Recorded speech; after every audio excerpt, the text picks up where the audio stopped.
I'll take things that I did not need to say for 500, Alex. What's up, everybody? It's your boy, Pigskin Pete. Happy Tuesday to everybody. I'm going to get into a little bit of something that Dabo Swinney said yesterday in an interview with Eric McLean. Now, I didn't hear the entire interview. I just saw this particular clip. I don't know, it's like a 45-second clip or something that somebody posted on Twitter. And look, I defend Dabo Swinney just as much as any other Clemson fan, probably, honestly, too much. I've always said there's no other coach that I would trade him for. He's a perfect fit for Clemson University. The accomplishments on and off the field speak for themselves. I don't have to say anything about that. A lot of fans and media members alike around the country aren't too fond of Dabo Swinney's personality. They're not too fond of some of his decision making when it comes to how he runs his football program. They're not too fond of some of the things that he says and or the way that he says them. And I get all that. First of all, not everybody has to like everybody or like the way that they do things.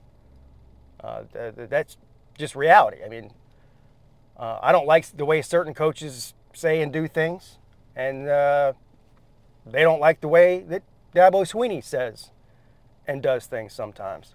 But all in all, I couldn't be more pleased as a whole with what Coach Swinney has done and continues to do. Are there some things that I don't necessarily agree with that he's said and done over the years and his position on certain things? Yeah, but I don't agree with everything that anybody says, let alone a football coach. But I have been a staunch defender of his in certain circumstances. But I also call a spade a spade. I'll call him out when I think he says or does something stupid. And I think what he said yesterday, I'm assuming the interview was yesterday. I saw the clip yesterday. I don't know, maybe the interview's done on Sunday. Anyways, it was happening the past couple of days. But I thought what he said in this interview was completely unnecessary, and I just don't understand. This is the problem when you have somebody like Coach Swinney who does not hold back. He'll give you a straightforward answer when you ask him. We always get upset when these coaches go into these interviews, whether it's on media days or post-game press conferences or pre-game interviews leading up to the game that week. All this stuff is, you just get the coach speak. We all know what the typical coach speak is. It's saying a lot without saying anything at all. And it's kind of annoying. You wish that they would be a little bit more upfront and honest about some of the things that they're asked, because otherwise it just makes for a boring interview. Well, you don't really have to worry about that with Coach Swinney. Does he do coach speak sometimes? Yes, they all do it.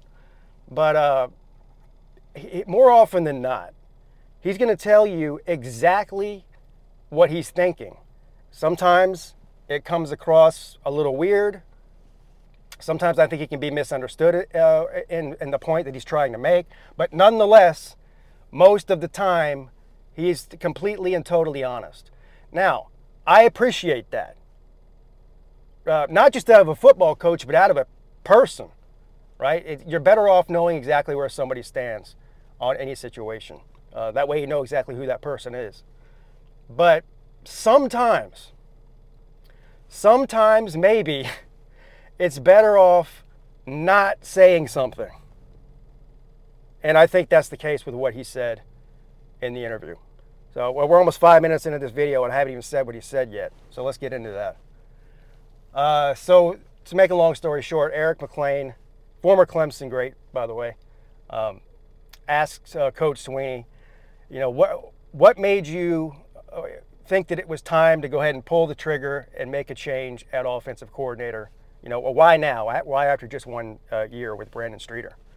And Coach Swinney says, well, what I expected him to say was, it just wasn't working out. I felt like things were getting stale. I think we just needed a change. A new philosophy, a different set of eyeballs in here, blah, yada, yada, yada.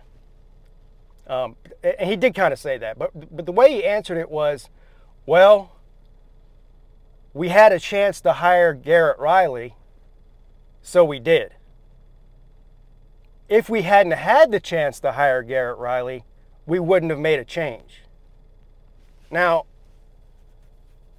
I don't know if that's being honest or not. Something's not adding up here. If in order to know that you have a chance to hire Coach Riley, you have to be actively looking for a change. So the idea that Garrett Riley just called you up and said, hey, fire Brandon Streeter and I'll come work for you, or you're out there pursuing Coach Riley, which in which case that means you're actively pursuing a change. What you're also doing is putting out there in the universe and the world that you were looking to replace Coach Streeter with Garrett Riley before you even hired Garrett Riley. Clearly we all know that he was actively looking for a change while Streeter was still employed. It wasn't an issue where it's just not working out, Coach Streeter. We're going to go find somebody else. No. While he's still employed, you're out actively looking for his replacement. Well, I don't know why that needs to be said. Yeah, maybe, like I said, maybe it would have been better off just to let people use their imagination on exactly how that hiring went. I don't think that Coach Streeter was probably too happy to hear about that. He probably already knew anyway. But I just find it unnecessary for him to say that. This is one situation where he could have just been like, you know what, it felt like the right time. It felt like the best thing for us and for Coach Streeter to make a change. That's what 99% of coaches would have said. I don't understand the point of saying it's because we had an opportunity to get Garrett Riley. Otherwise, we wouldn't have made a change. The other thing that he said immediately after that in the interview that I just found to be bizarre, this is something I completely don't understand. He said, everything that we do doesn't have to be the best. The players just have to believe that it's the best. What? What does that... This is a riddle. He's speaking in riddles now. What does that mean? First of all, this is the guy that invented and coined the phrase that has been stolen by a lot of other coaches around the country. Hell, there's a big giant sign of it in the football facility when you walk in. Best is the standard. That's a Dabo Swinney phrase. It's the mantra that he preaches for his football team to live by. And best is the standard on and off the field and in life. That's his thing, right? Which I think is a great mantra. All right, some people might think it's cheesy, whatever. I think it's a good mantra to live by, and no matter what you're doing in life. But anyway, how are you going to say best is the standard and preach best is the standard and then go out there and say everything we do doesn't have to be the best, but the players have to believe it's the best? So are you trying to trick them into thinking it's the best? I don't understand what he's talking about. I don't know, maybe he didn't get enough sleep the night before, but two things back to back that just to me didn't need to be said and made zero sense. Well, the second thing made zero sense. So anyway, this really probably isn't that big of a deal, and nobody would even think it's a big deal unless somebody like me, some idiot gets on the internet and turns it into a big deal. It's not that big of a deal. It's one of those things that's like open mouth, insert foot for no reason at all. Bring unnecessary attention to an otherwise extremely positive hire and optimism from the fan base and the media around the country have been praising this hire all offseason. I've been praising this hire all offseason. Every Clemson fan that I know, that I've ever talked to, that I've ever seen on social media has been praising this hire in the offseason. I don't know why he felt the need to put what he put out there in that way. It's just it brings negative, unwanted attention for no reason. And now I'm bringing more attention to it. So I guess I'm perpetuating it. But anyway, still love Coach Swinney. Just one of those open mouth insert foot moments that I'm not a big fan of with him.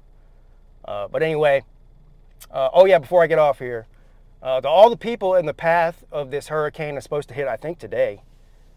Stay safe. I sympathize with all the hurricane people growing up and living my entire life here on the coast of South Carolina. I've been through more of my fair share of hurricanes and tropical storms, and they are no fun. So stay safe out there. Go Tigers, beat Duke, and I'll see you guys soon.